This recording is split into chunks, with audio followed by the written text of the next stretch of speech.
الحمد للہ رب العالمین، الصلاۃ والسلام علی سید الانبیاء والمرسلین وعلی آلہ واصحابہ اجمعین، اما بعد، اعوذ باللہ من الشیطان الرجیم، بسم اللہ الرحمن الرحیم۔ بحمد اللہ تعالیٰ کہ رب ذوالجلال کے احسان اور کرم سے آج آپ اپنا سبق ملاحظہ فرمائیں گے سورۃ القلم شفا کی 33 نمبر آیت شفا سے آگے ملاحظہ کیجیے۔ اعوذ باللہ من الشیطان الرجیم، بسم اللہ الرحمن الرحیم۔ ان للمتقین عند ربهم جنات النعیم۔ ان للمتقین، یہ بات شک و شبہ سے بالاتر ہے کہ للمتقین ان لوگوں کے لیے جو صاحب تقوی ہیں، جو ایمان والے ہیں، جو متقی ہیں، ان کے لیے عند ربهم، ان کے رب کے حضور، جنات النعیم، نعمتوں والے باغات ہیں۔ جنت باغ، نعیم جو نعمتوں سے بھرے ہوئے باغات ہیں، یعنی رب ذوالجلال اپنے محبوب بندوں کو جن نعمتوں سے نوازے گا ان کا تذکرہ قرآن عظیم میں اس انداز سے فرما رہا ہے کہ بے شک متقین کے لیے ان کے رب کے حضور نعمتوں والے باغات ہیں، جنتیں ہیں۔ افنجعل المسلمین کل مجرمین، تو کیا ہم مسلمانوں کو، مان لینے والوں کو مجرموں کی طرح کر دیں گے؟ کفار مکہ بالعموم ان ایمان والوں کو کہ جن کو رب کائنات جل وعلا نے دنیا کی مال و دولت سے نوازا تھا، جو بظاہر جملہ تو نہیں کہنے کو جی چاہتا، بظاہر تہی دامن تھے، بظاہر جن کے پاس کچھ نہیں تھا، ان کو وہ بطور تانا کہا کرتے تھے اگر تم اپنے رب کے محبوب ہوتے تو تمہیں یوں بھوکا پیاسا نہ رکھتا، تمہارے کپڑے پھٹے پرانے نہ ہوتے، معاذ اللہ تعالیٰ تمہاری حالت یوں غیر نہ ہوتی۔ ہم دیکھو کیسی عیش کر رہے ہیں، عیاشی کی زندگی بسر کر رہے ہیں، نوکر چاکر ہمارے آگے پیچھے پھر رہے ہیں،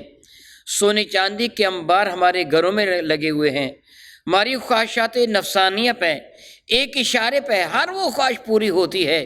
کہ جو بھی ہم چاہتے ہیں ہماری خواہشات نفسانیہ کو پوری کرنے کے لیے دنیا کی دنیا موجود ہے، تمہارے پلے کیا ہے؟ یہ سب کچھ اس بات کی دلیل ہے کہ اللہ ہم سے راضی ہے، تم سے نہیں ہے۔ یعنی ہمیں جو اتنی فراوانیاں دی ہیں، اتنی عیاشی ہمیں کرنے کی مہلت دی ہے، ہمارے یہ بت معاذ اللہ تعالیٰ، اللہ یعوذ باللہ تعالیٰ اللہ کے شریک ہیں، یہ اللہ سے ہمیں لے کے دیتے ہیں اور تم ان کی مخالفت کرتے ہو، اس لیے تم پر وبال آیا ہوا ہے۔ تمہارے پاس کھانے کو کچھ نہیں، پینے کو کچھ نہیں، رہنے کے لیے اچھے مکانات نہیں ہیں، تمہاری حالت اتنی غیر ہے، ہمارے پاس کیا کچھ ہے۔ اور اگر تمہارے بقول قیامت آ بھی گئی، تمہارے بقول قیامت آ بھی گئی تو جس طرح آج دنیا میں ہم عیش کرتے ہیں وہاں بھی ہم ہی عیش کریں گے، جس طرح آج دنیا میں تم مفلوق الحال زندگی بسر کرتے ہو اسی طرح اس جہان میں بھی کریں گے۔ رب ذوالجلال نے ان کو جواب دیا ہے، جس طرح آج ان دنوں اسرائیل والے فلسطینیوں کو معاذ اللہ تعالیٰ ظلم و ستم کا نشانہ بنا رہے ہیں۔ وہ ظلم و جو کرنٹ ایشو ہے نا آج، اس کے مطابق وہ کیا کر رہے ہیں؟ ظلم و ستم کا فلسطینیوں کو نشانہ بنا رہے ہیں، اور اللہ باللہ تعالیٰ کہہ رہے ہیں اگر ہم سچے نہ ہوتے تو ہمیں یوں کامیابیاں نہ ملتی، اگر مسلمان معاذ اللہ تعالیٰ جھوٹے نہ ہوتے تو ان کی یہ حالت نہ ہوتی۔ معاذ اللہ تعالیٰ معاذ اللہ تعالیٰ وہ یہ سمجھتے ہیں یہ دنیا کی کامیابی ہی اصل کامیابی ہے، یہ دنیا کی دولت ہی اصل دولت ہے، یہ دنیا کی عزت ہی اصل عزت ہے، یہ دنیا کا کر و فر ہی اصل عظمت ہے۔ ان کو بتایا جا رہا ہے نہیں، عقل کے اندر ایسے نہیں ہوگا۔ افنجعل المسلمین، ہم ایمان والوں کو جنت عطا فرمائیں گے، تو کیا تم کیا سوچتے ہو؟ افنجعل المسلمین کل مجرمین، جو ہمیں ماننے والے ہیں ان کو مجرموں کی طرح ہم کر دیں گے۔ مسلموں سے مراد کیا ہے؟ جو اللہ کو تسلیم کرنے والے ہیں، جو ہماری بات کو ماننے والے ہیں، قیامت کے دن ہم ان کو مجرموں کی طرح کر دیں گے۔ جس نے جرم کیا، جنہوں نے ہمارا انکار کیا، ہمارے نبی کا انکار کیا،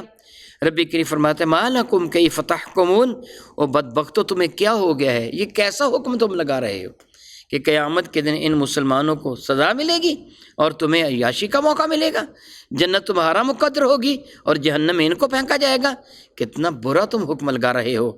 ام لکم کتاب فیہ تدرسون، اور تمہارے پاس کوئی کتاب ہے جس میں یہ لکھا ہو تم پڑھتے ہو؟ کیا تمہارے پاس دلیل ہے؟ کیا پہلے انبیاء کی کتابوں میں یہ لکھا ہوا ہے کہ جو مسلمان ہوں گے ان کو سزا ملے گی قیامت کے دن، اور مجرموں کو معاذ اللہ تعالیٰ جنت عطا کی جائے گی؟ کیا یہ لکھا ہو تم پڑھتے ہو پہلی کتابوں میں؟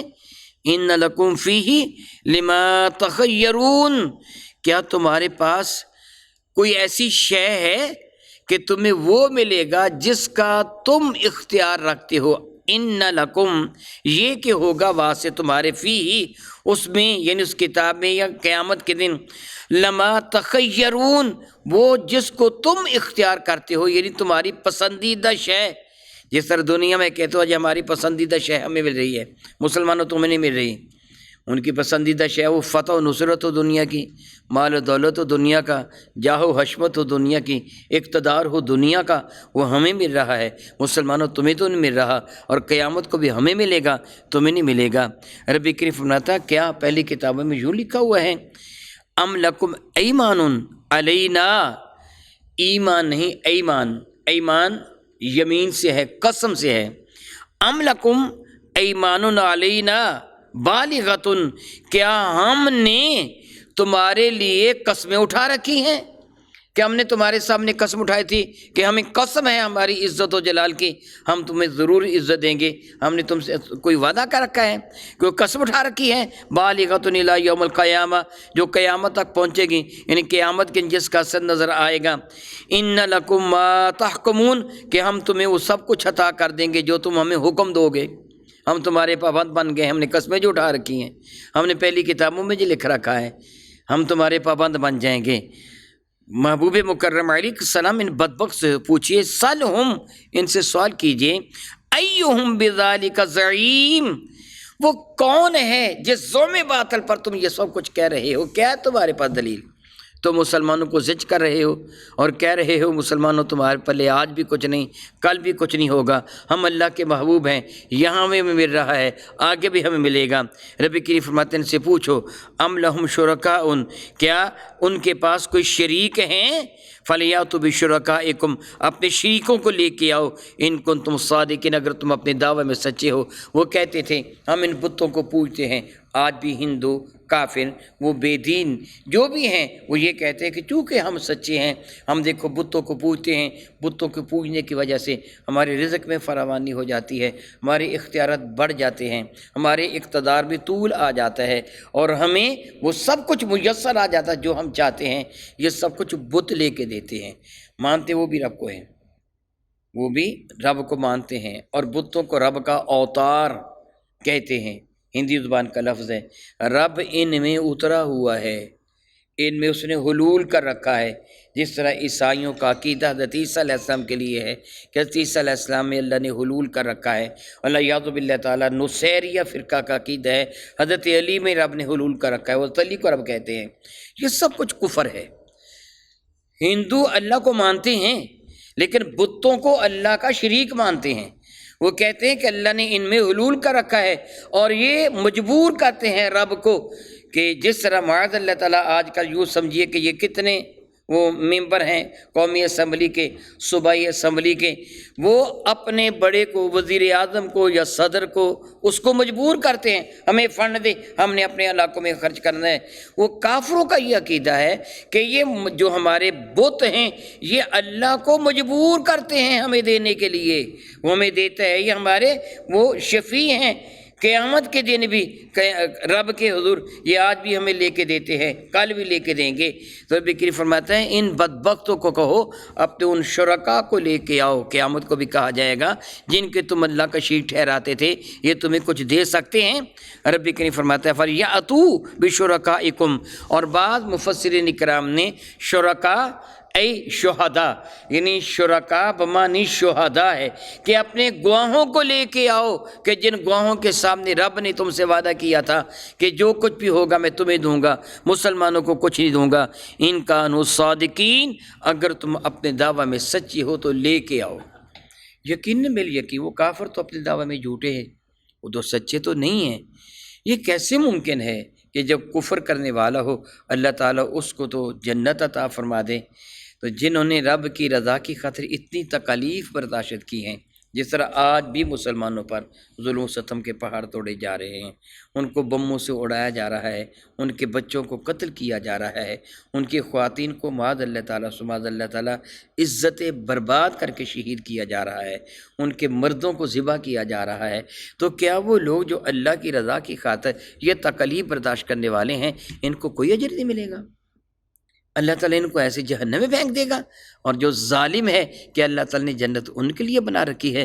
یہ کتنا برا حکم لگاتے ہیں۔ رب ذوالجلال شان گرامی قدر فرماتے ہیں یوم یکشف عن ساق ویدعون الی السجود فلا یستطیعون، یوم وہ دن کہ یکشف عن ساق، جب ساق کو ننگا کیا جائے گا، کھولا جائے گا، یدعون الی السجود تو سب کو بلایا جائے گا، ویدعون اور بلایا جائے گا، الی السجود سجدہ کی جانب، فلا یستطیعون تو سجدہ کر نہیں سکیں گے۔ ساق عربی میں کہتے ہیں پنڈلی کو، ہم اردو میں بھی یہ لفظ استعمال کرتے ہیں، بعض اوقات اس کو غلط العام کے طور پر یہ دروازے کی دونوں کیا ہوتی ہیں، ساق ہوتا ہے لفظ، ہم ساق کہتے ہیں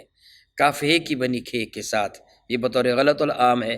اصل لفظ ساق ہی ہے۔ ساق کا معنی ہوتا ہے پنڈلی، وہ جس کے اوپر وہ چیز کھڑی ہے، انسان کھڑا ہے، اس کو ساق کہتے ہیں۔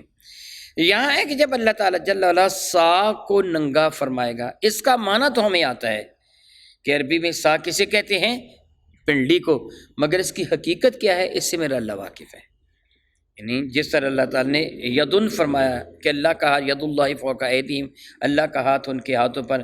وہ اللہ کے حاصل نے یبایعون انما یبایعون اللہ، وہ اللہ سے بیعت کر رہے ہیں، اللہ کا ہاتھ ان کے ہاتھوں پر وغیرہ وغیرہ، یہ وہ ساری کی ساری چیزیں ہیں جو متشابہات سے ہیں، ان کا لفظی معنی تو ہمیں پتہ ہے لیکن ان کی حقیقت کیا ہے یہ میرا اللہ جانتا ہے۔ اسی طرح ان اللہ استویٰ الی العرش کہ اللہ نے استواء فرمایا، استواء کا معنی ہوتا ہے برابر ہونا، بیٹھنا، لفظی معنی یہ ہے، لیکن اس کی حقیقت کیا ہے اس سے اللہ تعالیٰ واقف ہے۔ ہم اپنے رب کے حکم پر ایمان لاتے ہیں، ہم اس کی تحقیق کو جستجو اور ٹو میں نہیں جاتے کہ وہ جی پنڈلی ہوگی، اس رنگ کی ہوگی، شکل کی ہوگی وغیرہ وغیرہ، ہمیں اس چیز میں جانے کی کوئی ضرورت نہیں ہے۔ اللہ جانتا ہے یہاں سے مراد کیا ہے، ہم اللہ تعالیٰ کے حکم کے سامنے سر تسلیم خم کرتے ہیں اور بس۔ بعض علماء کرام نے اس جگہ ایک تعویل کی ہے، البتہ میں وہ تعویل بیان کر دیتا ہوں۔ تعویل یہ کی ہے کہ یہاں سے ساق سے مراد وہ ساق نہیں ہے، بلکہ ساق سے مراد ایک تشبیہ ہے، جس طرح کہا جاتا ہے فلاں کے پیچھے فلاں کا ہاتھ ہے، تو اس کا معنی یہ نہیں ہوتا کہ ہاتھ اس کے پیچھے ہے۔ یوم یکشف حرب الساق، وہ دن جس دن کھول دے گی جنگ اپنی پنڈلی کو۔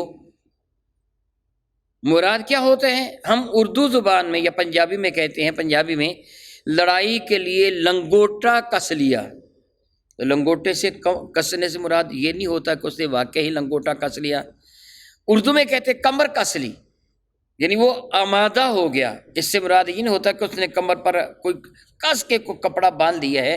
وہ اس کے لیے آپ ہم کہہ دیتے ہیں کہ اس نے اس کام پر کمر باندھ لی، تو کمر باندھنے سے کیا مراد ہوتا ہے آپ جانتے ہیں، وہ فلاں سر پر پاؤں رکھ کے بھاگا، تو سر پر پاؤں نہیں رکھے جاتے، اس سے مراد تیز رفتاری ہوتی ہے، تو کہتے ہیں کہ اس سے مراد وہ انتہائی درجے کی ہیبت کا پیدا ہو جانا۔ مراد یہ ہے کہ قیامت کے دن اللہ تعالیٰ کا روب و دبدبہ اتنا ہوگا کہ کسی بندے کو اپنا ہوش تک باقی نہ ہوگا، یہاں سے وہ مراد ہے۔ تو پھر جب وہ حقیقت سے میرا اللہ واقف ہے، میں یہ بھی نہیں کہتا یہی مراد ہے، میں وہ پہلے بھی کہہ چکا ہوں، اس کی اصل حقیقت کیا ہے، علماء نے اپنے انداز میں تعویل فرمائی ہے کہ ساق سے مراد پنڈلی نہیں ہے، جس طرح میں پہلے کہہ چکا ہوں کہ اس کے پیچھے فلاں کا ہاتھ ہے، یا اس نے کمر ہمت باندھ لی فلاں کام کے لیے، یا اس نے لنگوٹا کس لیا فلاں کام کے لیے، تو بعین ہی وہ چیز مراد نہیں ہوتی، بلکہ بطور تشبیہ یا استعارہ کسی بات کو کہا جاتا ہے۔ ہم بھی کہہ دیتے ہیں، اللہ بھی فرماتا ہے اسد، حضرت علی المرزا کو اسداللہ کہا گیا، اللہ کا شیر، تو شیر سے مراد وہ نہیں ہوتا وہ 4 ٹانگوں والا لمبی ساری دوم والا درندہ قسم کا، نہیں، اس کی صفت بہادری کو یہاں کوڈ کیا جاتا ہے کہ اس کے اندر اس طرح کی بہادری، جس طرح شیر کی بہادری ہوتی ہے، تو اس طرح وہ کہتے ہیں جی وہ تو لنگوٹا کس کے ٹانگیں ننگی کر کے وہ تو حملہ کرنے کے لیے، ساکھ ننگی کر کے حملہ کرنے کے لیے تیار ہو گئے، یعنی انتہا درجے کی وہ دہشت اس وقت ہوگی۔ فرمایا گیا حقیقت سے اللہ واقف ہے کہ اس وقت پھر یدعون الی السجود، لوگوں کو بلایا جائے گا سجدے کی جانب۔ جس وقت وہ بہت ہی ہیبت ناک منظر ہوگا نا، پھر اللہ تعالیٰ سارے انسانوں کو حکم دے گا میرے حضور سجدہ کرو، سارے ہی مان جائیں گے، کوئی بھی انکار نہیں کرے گا، سارے سجدہ میں سر جھکا دیں گے، لیکن فلا یستطیعون، جو کافر ہیں، جو منافق ہیں، وہ سجدہ کر نہیں سکیں گے۔ اللہ تعالیٰ ان کی پیٹھ کو اتنی ہارڈ فرما دے گا، اتنی سخت فرما دے گا، جس طرح وہ ہم یہ جملہ بھی ادا کرتے ہیں، اس کی گردن میں سریا ہے،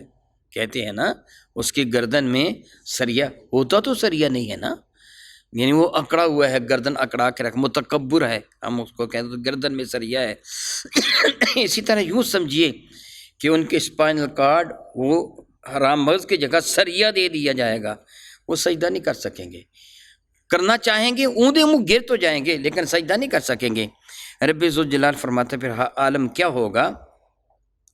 خاشعتاً ابصارہم، ذلیل ہو جائیں گی ان کی نگاہیں، جھکی ہوئی ہوں گی ان کی نگاہیں ذلت کی وجہ سے،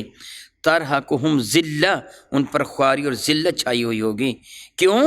وقد کانوا یدعون الی السجود وہم سالمون۔ اللہ یعوذ باللہ تعالیٰ ثم اللہ یعوذ باللہ تعالیٰ۔ علماء کرام نے ان آیات مبارکہ میں منافقوں کا ذکر کیا ہے، کافروں کا ذکر کیا ہے۔ میں ایک احساس دلانا چاہتا ہوں، میں اس آیت مبارکہ کو مسلمانوں پر منطبق نہیں کرتا، لیکن اللہ تعالیٰ کیا فرماتے ہیں، یہ ان کو ذلیل کیوں کیا جائے گا، وہ سجدہ کیوں نہیں کر سکیں گے؟ اس لیے کہ وَقَدْ كَانُوا يُدْعُونَ لِلسُّجُودِ، ان کو بلایا جاتا تھا نماز پڑھنے کے لیے،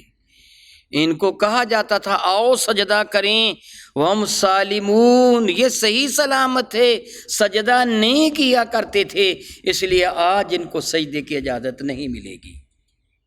میں اللہ سے معافی مانگتا ہوں، کہتا ہوں مسلمان بھی کچھ ایسے ہیں نا جن کو نماز کے لیے بلایا جاتا ہے مگر وہ انکار کر دیتے ہیں، وہ نہیں آتے، ان کو عبرت حاصل کرنی چاہیے۔